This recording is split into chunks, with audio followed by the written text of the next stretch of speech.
नमस्कार दोस्तों, स्वागत करते हैं अपने चैनल जहां पे हम लोग नवंबर माह के करंट अफेयर को देख रहे हैं। इससे पहले वाले वीडियो में हम लोगों ने उत्तर प्रदेश करंट अफेयर को देखा, जो नवंबर माह के अत्यंत महत्वपूर्ण खबरें थी, जो हमारी परीक्षा की दृष्टि से अत्यंत महत्वपूर्ण थी। आज हम लोग राष्ट्रीय अंतर्राष्ट्रीय खबरों के ऊपर चर्चा करेंगे, जो हमारे आने वाले एग्ज़ाम के लिए अत्यंत महत्वपूर्ण है। आज जो राष्ट्रीय घटनाक्रम का जो पहला खबर है कि civil registration system CRS mobile application का लॉन्चिंग हुआ है। यह लॉन्चिंग केंद्रीय गृह मंत्री ने शासन के साथ प्रौद्योगिकी को एकीकृत करने के लिए civil registration system application launch किया है।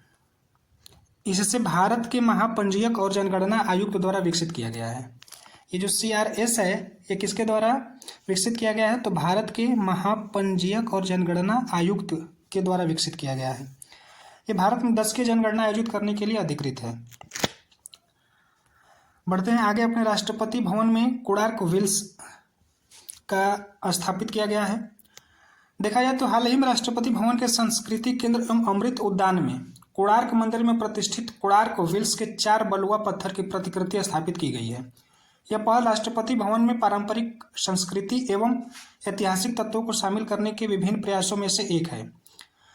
कोणार्क मंदिर को वर्ष 1984 में यूनेस्को विश्व धरोहर स्थल घोषित किया गया था। इसका निर्माण उड़ीसा मंदिर वास्तुकला शैली में किया गया था। इसका निर्माण राजा नरसिंह देव प्रथम द्वारा 13वीं शताब्दी में 1238 से लेकर के 1264 ईस्वी में कराया गया। तो ये यूनेस्को में शामिल कब हुआ? तो 1984 में शामिल हुआ। और इसका निर्माण जो है नरसिंह देव प्रथम ने कराया था 13वीं शताब्दी में 1238 से लेकर 1264 ईस्वी में कराया था।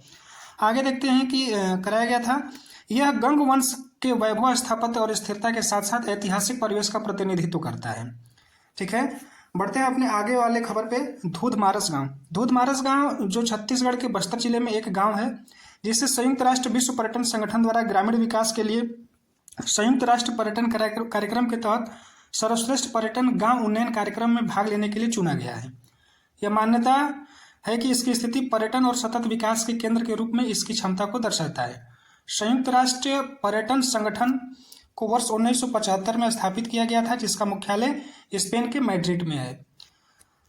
यह एक ऐसा संगठन है जो जिम्मेदारी से सतत और सुलभ पर्यटन को बढ़ावा देता है।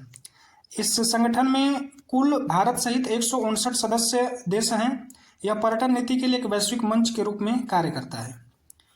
अब यह आज की हमारा जो नवंबर माह के जो राष्ट्रीय घटनाक्रम है, इसी के साथ खत्म होता है। अब आगे जो देखेंगे वो हमारा अंतर्राष्ट्रीय घटनाक्रम होगा। अंतर्राष्ट्रीय घटनाक्रम में जो पहली जो खबर है कि स्पेन के राष्ट्रपति ने भारत की यात्रा की। हाल ही में स्पेन सरकार के राष्ट्रपति ने भारत का दौरा किया तथा लोकतंत्र, कानून का नियम तथा नियम आधारित अंतर्राष्ट्रीय व्यवस्था के प्रति प्रतिबद्धता के अपने साझा मूल्यों पर जोर देकर द्विपक्षीय संबंधों को पुनर्स्थापित किया।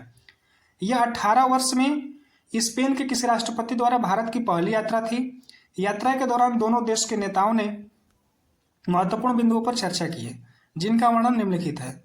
अगर देखा जाए तो इस यात्रा का एक प्रमुख आकर्षण गुजरात के वडोदरा में C-295 विमान फाइनल असेंबली लाइन प्लांट का उद्घाटन किया, जो भारत में पहला निजी सैन्य परिवहन विमान उत्पादन संयंत्र है। इस एयरबेस स्पेन और टाटा एडवांस सिस्टम द्वारा संयुक्त रूप से निर्मित किया गया है। इस संयंत्र के माध्यम से कुल 40 C-295 विमान का निर्माण किया जाएगा, जिसमें पहले मेक इन इंडिया किसान विमान वर्ष 2026 में तैयार होने की संभावना है। दोनों राष्ट्रों ने भारत और स्पेन में आपस में निवेश को बढ़ावा देने के लिए फास्ट ट्रैक मैकेनिज्म की स्थापना का स्वागत किया। साथ ही द्विपक्षीय संबंधों को मजबूत करने के लिए सांस्कृतिक संबंधों को महत्वपूर्ण माना गया। दोनों देश ने वर्ष 2026 को सांस्कृतिक पर्यटन को भारत तथा स्पेन का वर्ष घोषित किया है। इस पहल का उद्देश्य आपसी संस्कृति उपस्थिति को बढ़ावा और संगीत, साहित्य तथा फिल्म प्रयासों सहित पर्यटन को बढ़ावा देना है। आगे है कि एयर इंडिया और विस्तारा का विलय हुआ है।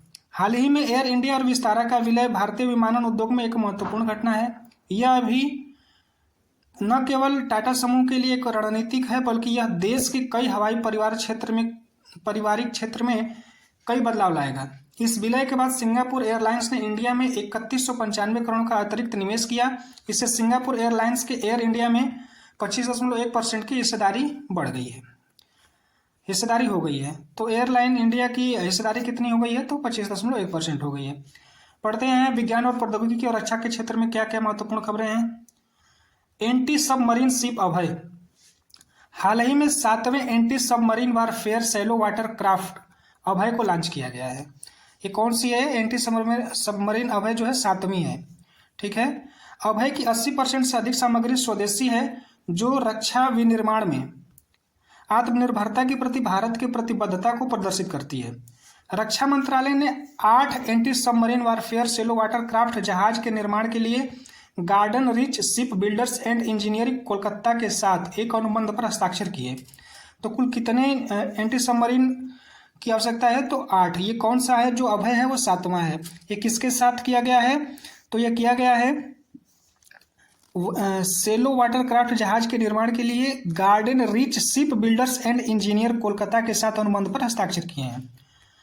इससे अल्प तीव्रता समुद्री संचालन और माइन लाइंग ऑपरेशन में तैनात किया जा सकता है। इसमें कम आवृत्ति वाले परिवर्तनीय गहराई वाला सोनार, पतवार पर लगा सोनार है और व्यय योग्य बाथिर्मोग्राफ लगा हुआ है। यह थर्मोग्राफी गहराई में परिवर्तन के साथ जल के तापमान में परिवर्तन का पता लगाता है। इसमें लगा है बाथी थर्मोग्राफ लगा है, और जो क्या करता है कि यह गहराई के साथ साथ पानी में होने वाले तापमान में परिवर्तन का भी पता लगाता है। यह जहाज जल जीत से चलते हैं और हल्के टारपीडो जैसे पनडुब्बी रोधी हथियारों से लैस होते हैं। अभय और अक्षर का जलावतरण। अभय और अक्षय का क्या हुआ है? एक साथ जलावतरण हुआ है। हाल ही में भारतीय तटरक्षक बल ने गोवा शिपयार्ड, ठीक है, पूछ सकता है कि अभय और अक्षर का जलावतरण किस शिपयार्ड से किया गया? तो गोवा शिपयार्ड्स लिमिटेड द्वारा निर्मित 2 फास्ट पेट्रोल वेसल अदम्य और अक्षर को एक साथ जलावतरण किया गया है। ठीक है। यह पहली बार है जब अत्यधिक लिफ्ट सिस्टम का उपयोग करते हुए एक साथ 2 जहाज का जलावतरण किया गया है, अदम्य और अक्षर का। यह दोनों जहाज 60% से अधिक स्वदेशी सामग्री से बने हैं तथा दोनों जहाज GSL के साथ 473 करोड़ रुपए के लागत से बनने वाले 8 ऐसे FPV के लिए किए गए अनुबंध का हिस्सा है। बढ़ते हैं आगे।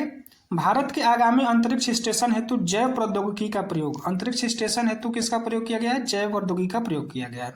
हाल ही में भारतीय अंतरिक्ष अनुसंधान संगठन और जैव प्रौद्योगिकी विभाग ने प्रयोग को डिजाइन करने तथा संचालित करने के लिए एक समझौता पर हस्ताक्षर किए, जिन्हें बाद में भारतीय अंतरिक्ष स्टेशन के साथ एकीकृत किया जाएगा, जिसका विकास वर्ष 2028 और 2035 के बीच किया जाना है। तो भारतीय अंतरिक्ष स्टेशन का विकास जो है वो कब से कब तक किया जाना है? 2028 से लेकर के 2035 के बीच किया जाना है।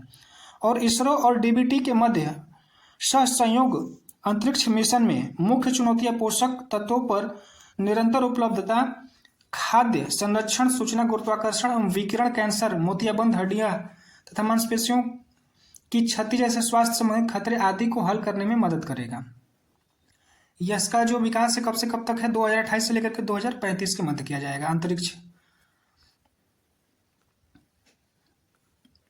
भारतीय अंतरिक्ष स्टेशन का विकास जो है 2028 से लेकर के 2035 तक किया जा सकता है, माने किया जाना है, किए जाने का लक्ष्य रखा गया है। बढ़ते हैं आगे। भारतीय अंतरिक्ष स्टेशन BAS के बारे में देखते हैं क्या है। BAS भारत का प्रस्तावित स्वदेशी अंतरिक्ष स्टेशन है, जो वैज्ञानिक अनुसंधान के लिए बनाया जाएगा। इसे 3 चरणों में बनाया जाएगा। ठीक है, इसे 3 चरणों में बनाया जाएगा और इसमें 5 मॉड्यूल होंगे।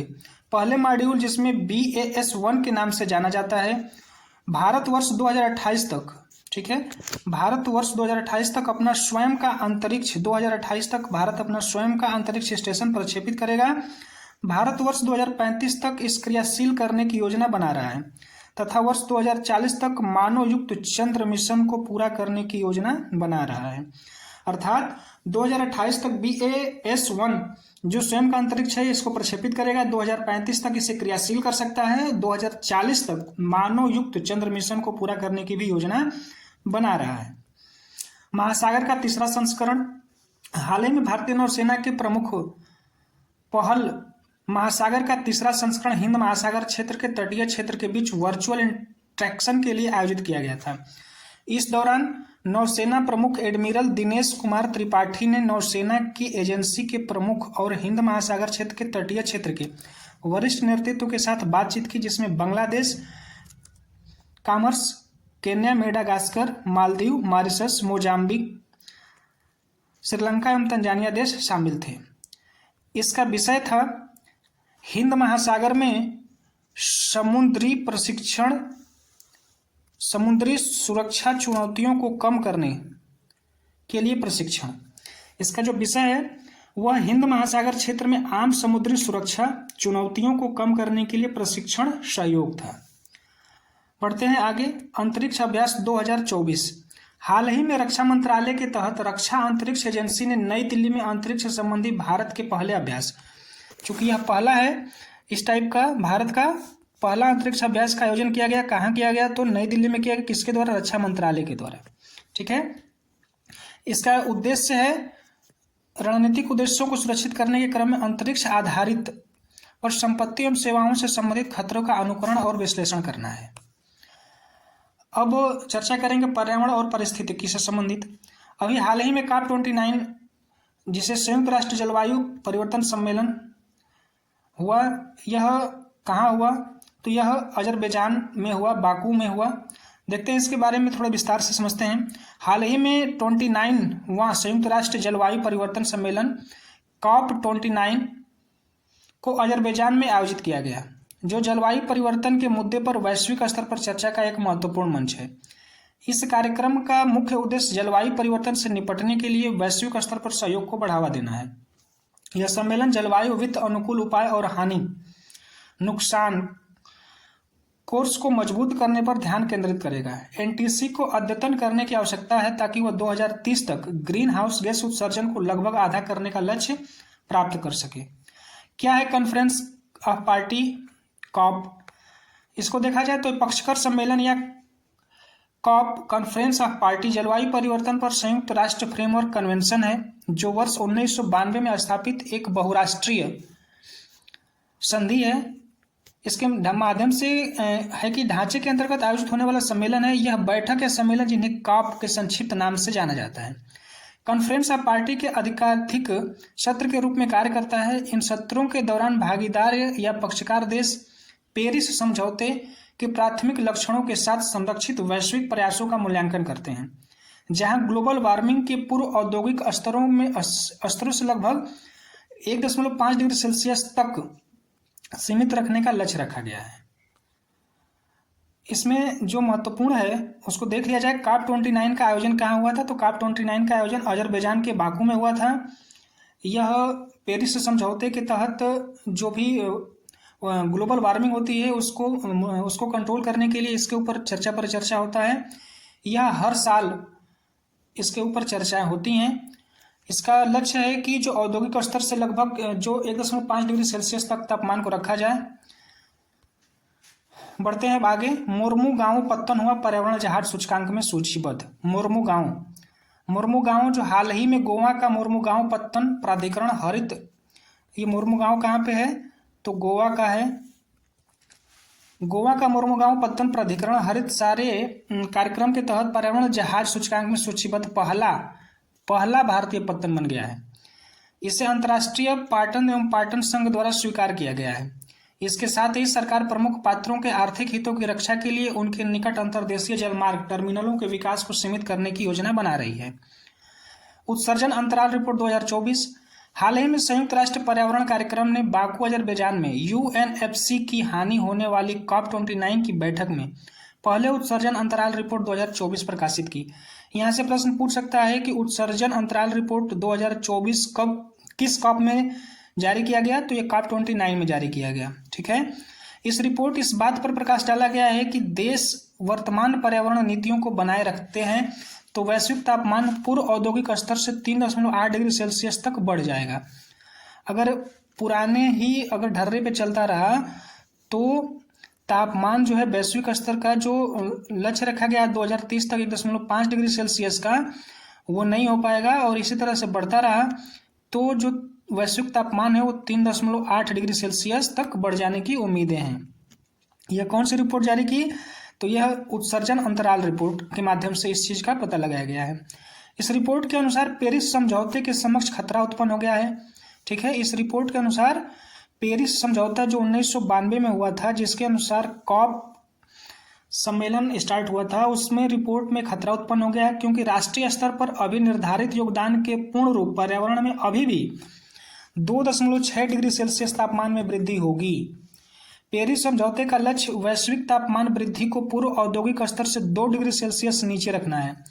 जो पेरिस का जो समझौता हुआ है वो वैश्विक तापमान को 2 डिग्री सेल्सियस से भी नीचे रखना है तथा इसे 5 डिग्री सेल्सियस तक सीमित रखने का प्रयास करना है। 5 नहीं, यहाँ से गलती से 5 हो गया, यहाँ पे 1.5 डिग्री होना चाहिए। ये 1.5 डिग्री सेल्सियस तक सीमित रखने का प्रयास करना है।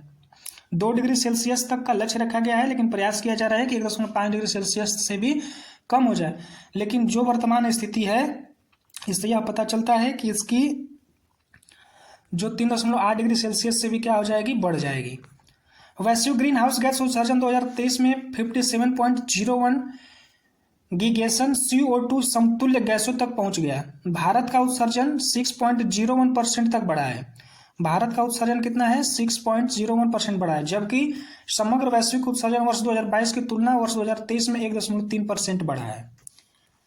अपने महत्वपूर्ण योगदान के बावजूद चीन, भारत, इंडोनेशिया, मैक्सिको, सऊदी अरब, दक्षिण कोरिया और तुर्की जैसे देश अब तक अपने उत्सर्जन सीमा को पूरा नहीं कर पाए हैं।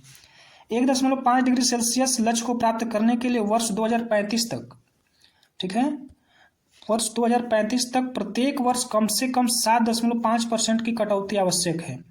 वर्ष 2050 तक नेट शून्य लक्ष्य प्राप्त करने के लिए प्रतिवर्ष 900 बिलियन से 2.8 ट्रिलियन अमेरिकी डॉलर या वैश्विक सकल घरेलू उत्पाद का लगभग 1% की आवश्यकता होगी। तो 2035 तक अगर प्रत्येक वर्ष 7.5% कम किया जाएगा तो 1.5 डिग्री सेल्सियस का लक्ष्य को प्राप्त किया जा सकता है। 2050 तक अगर नेट शून्य लक्ष्य प्राप्त करना है तो प्रतिवर्ष 900 बिलियन से 2.8 ट्रिलियन अमेरिकी डॉलर या वैश्विक सकल घरेलू उत्पादन का लगभग 1% की आवश्यकता होगी। संयुक्त राष्ट्र पर्यावरण कार्यक्रम UNEP, ठीक है, यूनाइटेड नेशन एनवायरनमेंट प्रोग्राम, इसकी स्थापना स्टॉकहोम में मानव पर्यावरण पर संयुक्त राष्ट्र सम्मेलन के बाद वर्ष 1972 में की गई थी। इसका मुख्यालय नैरोबी, केन्या में स्थित है। संयुक्त राष्ट्र पर्यावरण सभा इसका शासन निकाय है जो UNEP पर्यावरण से संबंधित मामलों के लिए विश्व का सर्वोच्च स्तरीय निर्णय लेने वाला निकाय है। इसमें सभी 193 सदस्य देश शामिल हैं। तो संयुक्त राष्ट्र सम्मेलन के बाद इसकी स्थापना हुई थी 1972 में और इसका मुख्यालय जो नैरोबी, केन्या में स्थित है। इसमें टोटल देश जो है 193 देश शामिल हैं। देखा जाए तो गुरु घासीदास तैमूर पिंगला टाइगर रिजर्व, गुरु घासीदास तैमूर पिंगला टाइगर रिजर्व जो कि छत्तीसगढ़ में है, रिजर्व के रूप में अधिसूचित किया गया 56। अभी हालांकि पूरे 58 हो चुके हैं टाइगर रिजर्व, 58 टाइगर रिजर्व हो चुके हैं। 58वां जो बना है माधव नेशनल पार्क जो मध्य प्रदेश का है उसमें बनाया गया है। इस दृष्टि से मध्य प्रदेश में कुल 9 टाइगर रिजर्व हो गए हैं जो पूरे भारत में सबसे ज़्यादा टाइगर रिजर्व की संख्या को भी बताता है। बढ़ते हैं आगे। यह देश के बाघ संरक्षण प्रयासों की दिशा में प्रमुख कदम है। आकार की दृष्टि में देखा जाए तो यह नागार्जुन सागर श्रीशैलम कहाँ पे है? तो आंध्र प्रदेश में। और मानस असम के बाद, मानस जो है वो असम में है। भारत का तीसरा सबसे बड़ा टाइगर रिजर्व है। चर्चित व्यक्ति, इस तरह से हम लोगों ने आज राष्ट्रीय, अंतर्राष्ट्रीय पर्यावरण, विज्ञान और प्रौद्योगिकी से संबंधित सारे टॉपिकों पर डिस्कस कर लिया। अब हम डिस्कस करेंगे चर्चित व्यक्ति के ऊपर। चर्चित व्यक्ति में जो पहले व्यक्ति है न्यायमूर्ति संजीव खन्ना जी। न्यायमूर्ति संजीव खन्ना जी को हाल ही में भारत के कानून में मुख्य न्यायाधीश के रूप में नियुक्त किया गया है। ठीक है, इन्हें मुख्य न्यायाधीश के रूप में नियुक्त किया गया है। इनका क्रम को देखा जाए तो ये 51वें मुख्य न्यायाधीश होंगे। इनसे पहले जो DY चंद्रचूड़ थे वो 50वें थे और यह 11 नवंबर 2024 को अपने पद की शपथ लिए। न्यायमूर्ति संजीव खन्ना वर्तमान मुख्य न्यायाधीश न्यायमूर्ति DY चंद्रचूड़ के सेवानिवृत्ति के बाद यह पद संभालेंगे, जो 65 वर्ष की आयु पूरे करने पर 10 नवंबर 2024 को पद छोड़ दिए। न्यायमूर्ति खन्ना मुख्य न्यायाधीश के पद पर 6 महीने से थोड़ा अधिक समय तक कार्य करेंगे। उनका कार्यकाल 13 नवंबर 2025 को समाप्त हो जाएगा। न्यायमूर्ति खन्ना को 18 जनवरी 2019 को दिल्ली उच्च न्यायालय से सुप्रीम कोर्ट में नियुक्त किया गया था। अपने कार्यकाल के दौरान उन्होंने कई राजनीतिक दृष्टि से संवेदनशील मामलों की सुनवाई की। रेचल गुप्ता, तो भारत के जो मुख्य न्यायाधीश हैं उनका क्या नाम है? तो उनका नाम है संजीव खन्ना। ठीक है, यह भारत के 51वें मुख्य न्यायाधीश बने हैं संजीव खन्ना जी। रेचल गुप्ता के बारे में देखते हैं। रेचल गुप्ता जी क्या है? हाल ही में थाईलैंड के बैंकॉक में आयोजित 12वीं मिस ग्रैंड इंटरनेशनल प्रतियोगिता में पंजाब के जालंधर में रहने वाली रेचल गुप्ता 20 वर्षीय ने मिस ग्रैंड इंटरनेशनल का खिताब अपने नाम किया, जिसके साथ यह खिताब जीतने वाली पहली भारतीय बन गई हैं। रेचल ने फर्स्ट रैंक रहने वाले फिलीपींस की क्रिश्चियन जूलियन ओपियाजा को हराया। डोनाल्ड ट्रंप जो अमेरिका के राष्ट्रपति हैं, हाल ही में डोनाल्ड ट्रंप अमेरिका के राष्ट्रपति चुनाव में जीतकर 47वें क्रम में, इनका कौन सा स्थान है? 47वें राष्ट्रपति बने।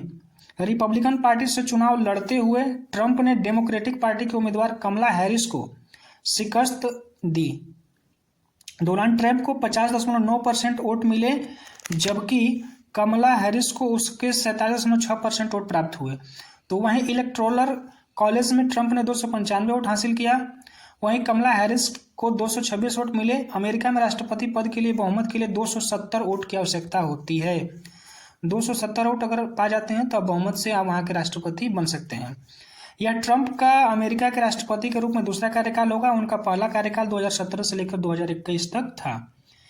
के संजय मूर्ति, हाल ही में के संजय मूर्ति को भारत का नया नियंत्रक एवं महालेखा परीक्षक बनाया गया है। उनकी नियुक्ति काग गिरीश चंद्र मुर्मू के स्थान पर की गई है। राजेश कुमार सिंह, हाल ही में वर्ष 1989 बैच के IAS अधिकारी राजेश कुमार सिंह ने नए रक्षा सचिव के रूप में कार्यभार संभाला है। आशीष खन्ना, हाल ही में भारत के आशीष खन्ना को अंतर्राष्ट्रीय सौर गठबंधन का महानिदेशक के रूप में चुना गया है। ठीक है, राजेश जी को रक्षा मंत्रालय का सचिव नियुक्त किया गया है। डोनाल्ड ट्रंप 47वें अमेरिका के राष्ट्रपति हैं। इनका कार्यकाल दूसरा है। पहला कार्यकाल इनका 17 से 21 था और यह जो दूसरा कार्यकाल है 25 से 29 होगा। ठीक है, बढ़ते हैं आगे।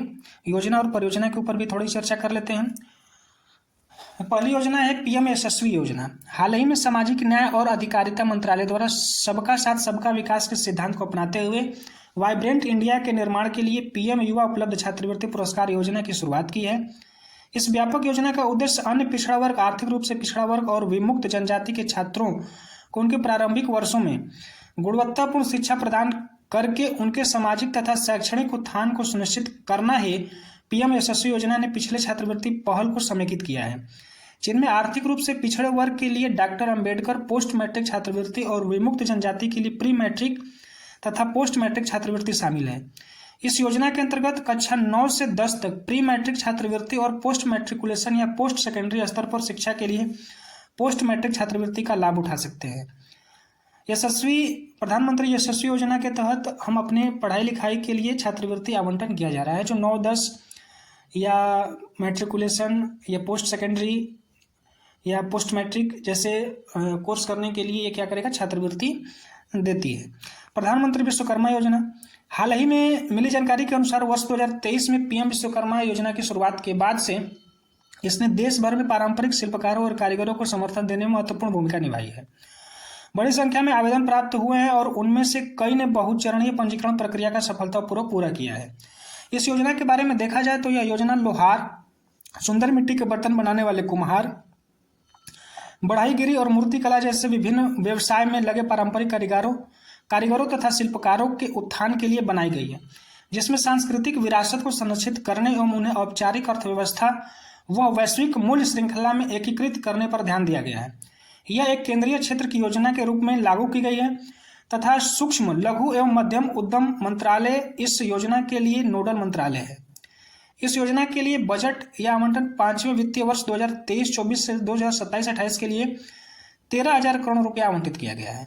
लाभार्थियों को PM विश्वकर्मा प्रमाण पत्र और ID कार्ड के माध्यम से मान्यता प्रदान की जाती है। कौशल प्रशिक्षण के लिए प्रतिदिन 500 रुपये का वजीफा तथा आधुनिक उपकरण की खरीद के लिए 15,000 का अनुदान दिया जाता है।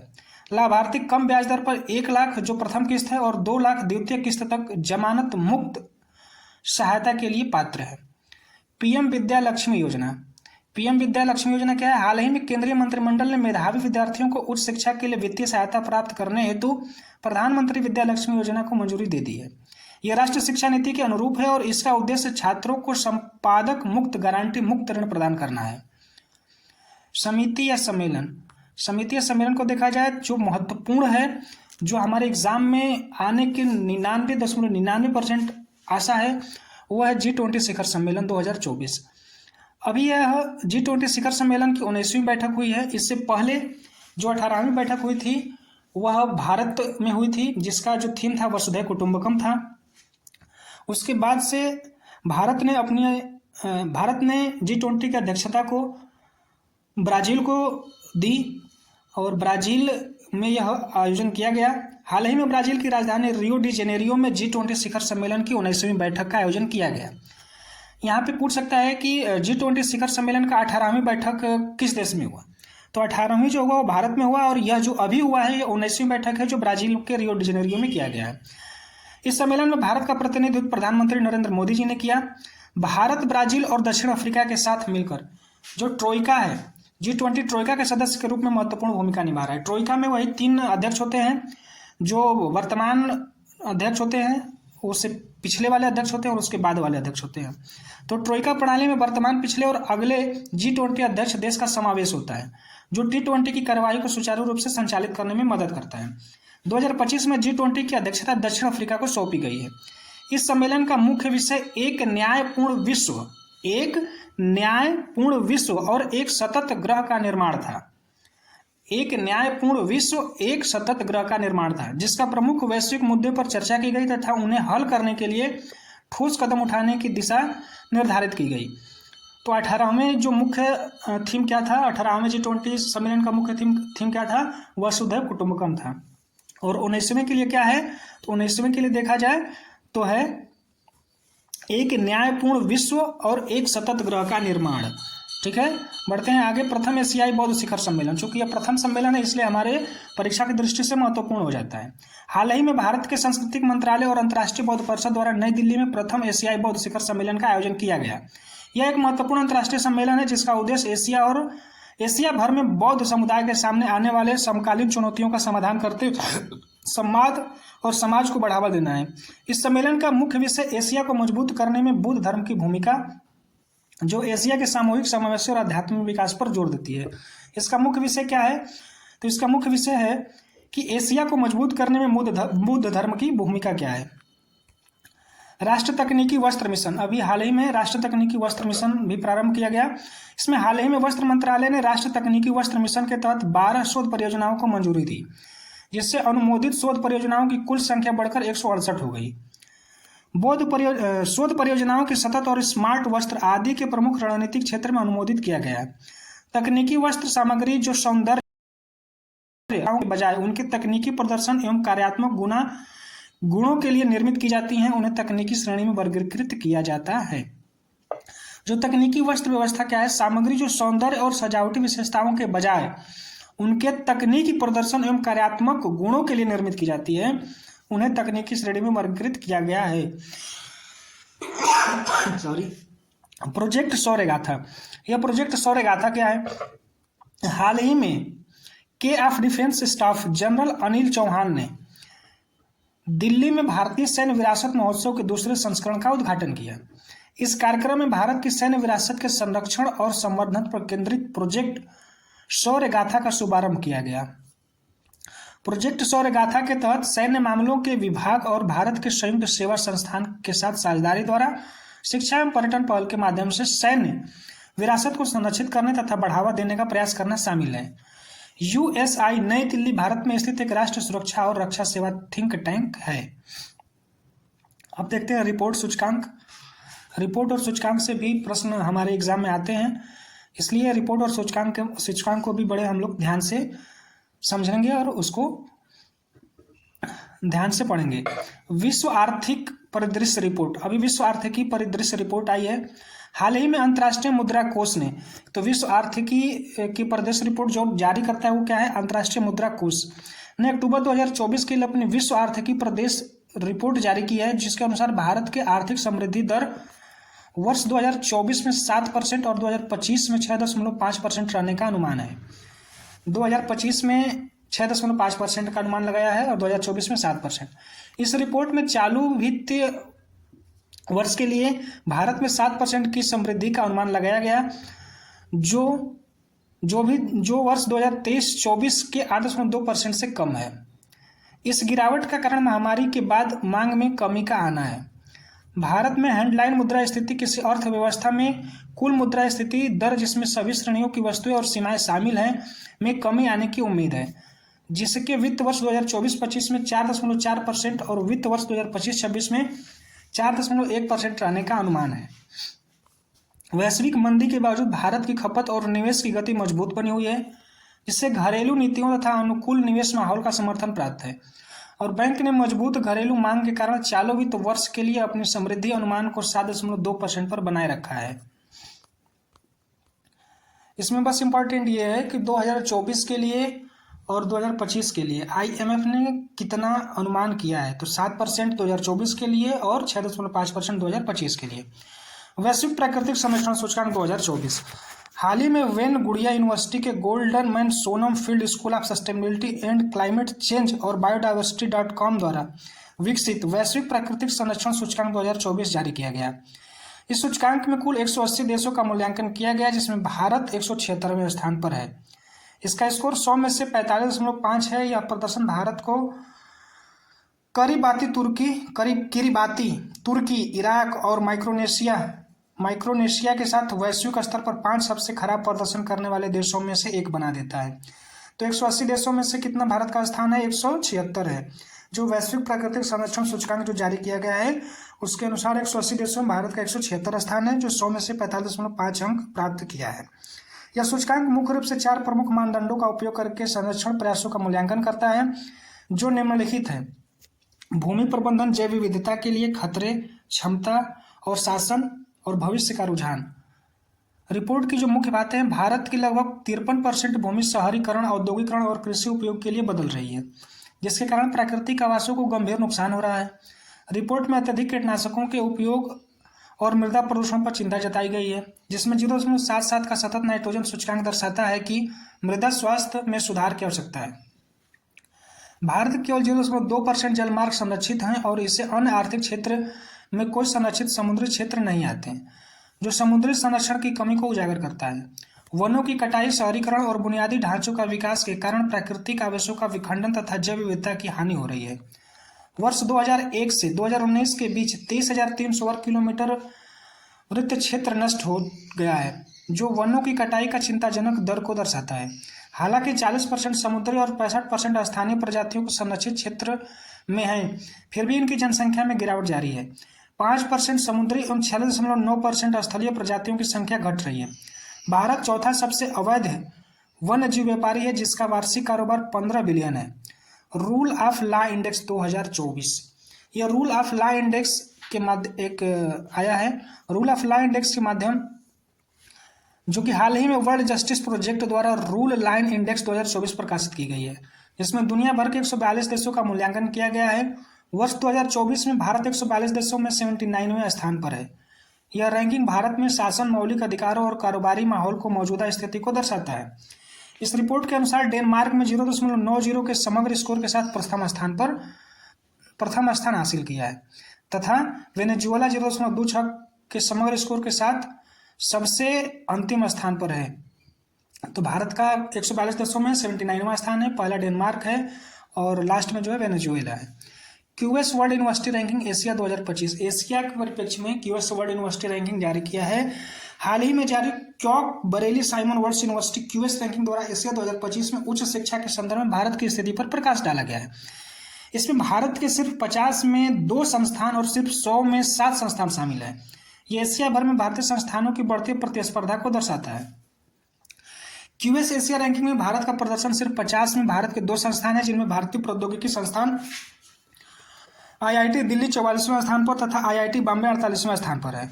जिससे एशिया की उच्च शिक्षा में इनकी प्रमुखता पर प्रकाश पड़ता है। इसके अतिरिक्त सिर्फ 100 में 5 भारतीय संस्थान शामिल हैं, अर्थात आईआईटी मद्रास 56वें स्थान पर, आईआईटी खड़गपुर 60वें स्थान पर और भारतीय विज्ञान संस्थान 62वें स्थान पर, आईआईटी कानपुर 67वें स्थान पर तथा दिल्ली विश्वविद्यालय 81वें स्थान पर है। ऑपरेशन अभियान या सैन्य अभ्यास, ऑपरेशन और अभियान को भी देख लेते हैं। सिम्बेक्स 2024, सिम्बेक्स जो है भारत और सिंगापुर के मध्य होने वाला अभ्यास है। हाल ही में पूर्वी नौसेना कमान विशाखापट्टनम में एक सिंगापुर भारतीय समुद्र द्विपक्षीय अभ्यास के एक तीसरा संस्करण का आयोजन किया गया, जिसमें सिंगापुर गणराज्य के नौसेना जहाज रसटेंसियस हेलीकॉप्टर शामिल हुआ। इस वर्ष का उद्देश्य भारत एवं सिंगापुर के बीच रणनीतिक साझेदारी को और मजबूत करना है, ताकि अंतरक्रियाशीलता बढ़ाई जा सके, समुद्री डोमेन में सुधार किया जा सके तथा समान समुद्री चुनौतियों का सामना करने के लिए सहयोग को बढ़ावा दिया जा सके। यह अभ्यास 2 चरणों में आयोजित किया गया, जिसका पहला चरण बंदरगाह चरण था, जिसे 23 से 25 अक्टूबर 2024 तक विशाखापट्टनम में आयोजित किया गया, तथा वह दूसरा चरण 28 से 29 अक्टूबर 2024 तक बंगाल की खाड़ी में एक समुद्री चरण के रूप में आयोजित किया गया। बढ़ते हैं अपने आगे वाले अभ्यास पे। आस्ट्रा हिंद, आस्ट्रा हिंद जो ऑस्ट्रेलिया और भारत के मध्य होने वाला अभ्यास है। हाल ही में अभ्यास आस्ट्रा हिंद का तीसरा संस्करण नवंबर 2024 में महाराष्ट्र के पुणे में विदेशी प्रशिक्षण नोट से शुरू हुआ। इसका आयोजन भारत और ऑस्ट्रेलिया में बारी बारी से किया जाता है, जिसका उद्देश्य संयुक्त अभियानों में सैन्य सहयोग तथा अंतर संचालनशीलता को बढ़ाना है। भारत और ऑस्ट्रेलिया के बीच अन्य अभ्यास AUSNDEX तथा पिच ब्लैंक है। दोनों ही देश स्क्वाड राष्ट्रमंडल, हिंद महासागर रिम संगठन, आसियान क्षेत्रीय मंच, जलवायु एवं स्वच्छ विकास पर एशिया प्रशांत साझेदारी के सदस्य हैं तथा पूर्वी एशिया शिखर सम्मेलन में भी शामिल हो चुके हैं। आगे है बिनबैक्स 2024। बिनबैक्स किसके किसके मध्य होता है? तो बिनबैक्स जो होता है वो भारत और वियतनाम के मध्य होता है। यह द्विपक्षीय सैन्य अभ्यास विनबैक्स का 5वां संस्करण था, जो हरियाणा के अंबाला में शुरू हुआ। विनबैक्स जो है वियतनाम के साथ होता है, यह हरियाणा में हुआ है। यह 5वां संस्करण था। विनबैक्स अभ्यास में पहली बार भारतीय और वियतनाम की सेनाओं के साथ साथ वायु सेवा के कर्मी भी भाग ले रहे हैं। भारतीय सेवा के 47 सदस्य टुकड़ी में कर ऑफ इंजीनियर के एक रेजिमेंट के साथ अन्य शाखा और सेवाओं के प्रतिनिधि शामिल हैं। वियतनाम पीपल्स आर्मी की समान क्षमता वाली टुकड़ी भी इस अभ्यास में भाग ले रही है।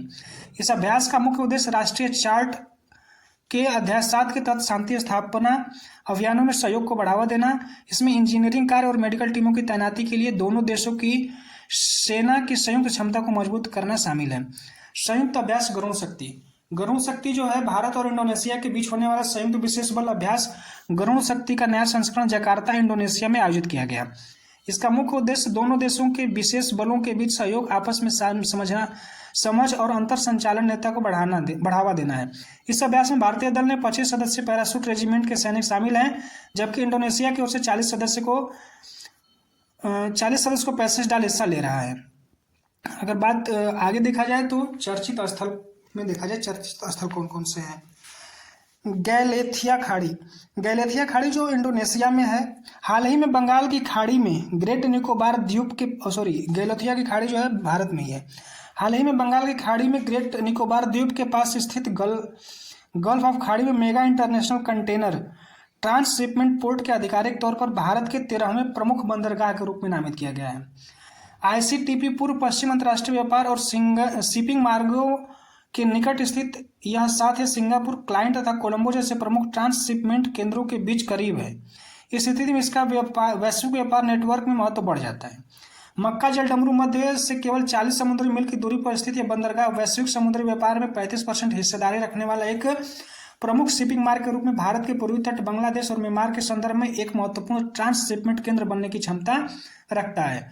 माउंट लोवोटाबी ज्वालामुखी। माउंट लोवोटाबी जो इंडोनेशिया के फ्लोरेंस द्वीप पर स्थित है, जो यह लाकी ज्वालामुखी उद्गार हुआ। यह ज्वालामुखी इंडोनेशिया में तीव्र ज्वालामुखी गतिविधियों के बाद हुआ तथा हाल ही में पश्चिम सुमात्रा में माउंट रूपी में भी एक अन्य ज्वालामुखी उद्गार हुआ था। इंडोनेशिया में लगभग 120 सक्रिय ज्वालामुखी हैं तथा Mount Lewotobi Pacific ring of fire का एक हिस्सा है, जो लगातार भूकंप और ज्वालामुखी गतिविधियों के लिए जाना जाता है। पुरस्कार और सम्मान देख लिया जाए कि नवंबर में पुरस्कार और सम्मान में क्या क्या किसको किसको प्राप्त हुए। हैरी मेंसल पुरस्कार, हाल ही में असम में प्रसिद्ध संरक्षण वैज्ञानिक विभव कुमार तालुकदार को हैरी मेंसल पुरस्कार से सम्मानित किया गया।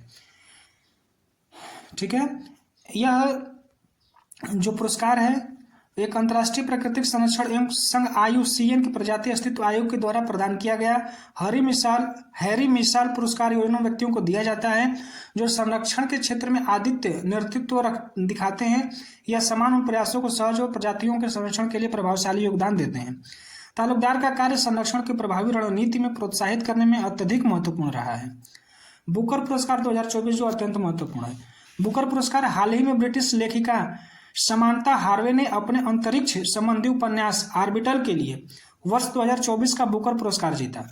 वर्ष 2019 में मार्गरेट एंडवुड के बाद हार्वे पुरस्कार जीतने वाली पहली महिला है।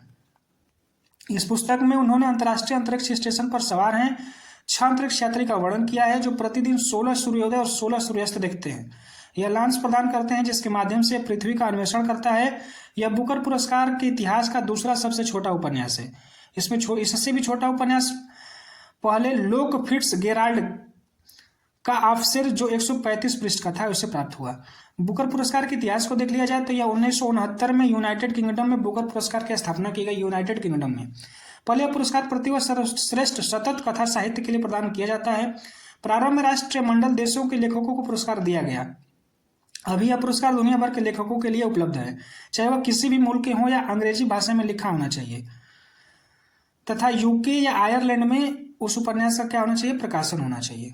Grand commander of the order of the niger award, इसे भारत के यशस्वी प्रधानमंत्री आदरणीय नरेंद्र दामोदर दास मोदी जी को सम्मानित किया गया है। यह नाइजीरिया का दूसरा सर्वोच्च राष्ट्रीय पुरस्कार है जिसे grand commander of the order of niger से प्रदान किया गया। इस सम्मान को प्राप्त करने वाले विश्व के दूसरे गणमान्य व्यक्ति हैं। इससे पहले महारानी एलिजाबेथ को वर्ष 1969 में पुरस्कार दिया गया था। Honorary officer of the order of Fiji से हाल ही में फिजी राज्य में श्री गुरुदेव श्री श्री रविशंकर को अपने सर्वोच्च नागरिक सम्मान से सम्मानित किया गया। यह अत्यंत महत्वपूर्ण है। जो ऑर्डर ऑफ फिजी से अभी हाल ही में सम्मानित हुए हैं वो श्री श्री रविशंकर जी सम्मानित हुए हैं। बैलोन डी और पुरस्कार यह फुटबॉल से संबंधित है। बैलोन डी और पुरस्कार जो फुटबॉल में जो सर्वश्रेष्ठ पुरुष या महिला होती हैं उनको दिया जाता है। हाल ही में स्पेन के फुटबॉल रेड्रिगो हर्नांडेज तथा एतना बोनमाती ने क्रमशः सर्वश्रेष्ठ पुरुष और महिला खिलाड़ियों का फुटबॉल का सबसे प्रतिष्ठित बैलोन डी और पुरस्कार 2024 को जीता है। अब देखा लिया जाए कि नवंबर में जो महत्वपूर्ण तिथि दिवस या वर्ष है वो कौन कौन सा है। 1 नवंबर को विश्व शाकाहारी दिवस मनाया जाता है। 3 नवंबर को विश्व जेली फिश दिवस मनाया जाता है। 5 नवंबर को विश्व सुनामी जागरूकता दिवस। 6 नवंबर को युद्ध और सशस्त्र संघर्ष में पर्यावरण का शोषण रोकने के लिए अंतर्राष्ट्रीय दिवस मनाया जाता है। 7 नवंबर को राष्ट्रीय कैंसर जागरूकता दिवस। 8 नवंबर विश्व रेडियोग्राफी दिवस। 9 नवंबर राष्ट्रीय कानूनी सेवा दिवस या विश्व उपयोगिता दिवस। जो नवंबर में दूसरा गुरुवार आता है उसके दिन यह राष्ट्रीय कानूनी सेवा दिवस मनाया जाता है। 10 नवंबर शांति और विकास के लिए विश्व विज्ञान दिवस। शांति और विकास के लिए विश्व विज्ञान दिवस 10 नवंबर को। 11 नवंबर को युद्ध विराम दिवस स्मरण दिवस है। यह राष्ट्रीय शिक्षा दिवस भी मनाया जाता है। राष्ट्रीय शिक्षा दिवस भी 11 नवंबर को मनाया जाता है। 12 नवंबर को विश्व निमोनिया दिवस। 13 नवंबर को विश्व दयालुता दिवस। 14 नवंबर को राष्ट्रीय बाल दिवस विश्व मधुमेह दिवस। 16 नवंबर को अंतर्राष्ट्रीय सहिष्णुता दिवस राष्ट्रीय प्रेस दिवस। 17 नवंबर को अंतर्राष्ट्रीय छात्र दिवस। 17 नवंबर को राष्ट्रीय मिर्गी दिवस भी मनाया जाता है। विश्व क्रॉनिक ऑब्स्ट्रक्टिव प्लोमनरी डिजीज दिवस या विश्व COPD दिवस भी मनाया जाता है। 19 नवंबर को विश्व शौचालय दिवस या अंतर्राष्ट्रीय पुरुष दिवस भी मनाया जाता है। 20 नवंबर को सार्वभौमिक बाल दिवस मनाया जाता है। 14 नवंबर तो हो ही गया। 20 नवंबर सार्वभौमिक बाल दिवस हो गया। 21 नवंबर को विश्व टेलीविजन दिवस। 25 नवंबर को महिलाओं के खिलाफ हिंसा उन्मूलन के लिए अंतर्राष्ट्रीय दिवस। 26 नवंबर को भारत का संविधान दिवस और 30 नवंबर को झंडा दिवस। इसके साथ ही नवंबर माह के जो करंट अफेयर थे वो आज ख़त्म हो गए। हम लोग इस जो पहली वीडियो और दूसरी वीडियो जितने भी खबर को हम लोगों ने आज विस्तार से पढ़ा है, इससे संबंधित टॉप मस्ट 50 क्वेश्चन जो हमारे आने वाले एग्ज़ाम के लिए अत्यंत महत्वपूर्ण होंगे, उसकी सीरीज़ को लेकर के अगले वीडियो में आएंगे, जो आने वाली परीक्षा के लिए अत्यंत महत्वपूर्ण होगा। आप लोगों से निवेदन है कि इस वीडियो को आप लोग अपने दोस्तों के साथ शेयर करें और अपनी तैयारी को एक नए मुकाम हासिल करने के लिए करंट अफेयर के इस वीडियो को अगर आप फॉलो करते हैं तो आने वाले जो भी आपका एग्ज़ाम होगा उसमें आपका स्कोर जो होगा सबसे ज़्यादा होगा। तो उम्मीद है कि यह वीडियो आप लोगों के लिए उपयोगी होगा और आप इस वीडियो को शेयर करेंगे, वीडियो को लाइक करेंगे। अगर चैनल को सब्सक्राइब नहीं किया है तो चैनल को आप सब्सक्राइब भी करेंगे और अपने दोस्तों के साथ इस वीडियो के द्वारा मिली जानकारी को साझा भी करेंगे। मिलते हैं हम अपने अगले वीडियो के साथ, तब तक के लिए नमस्कार।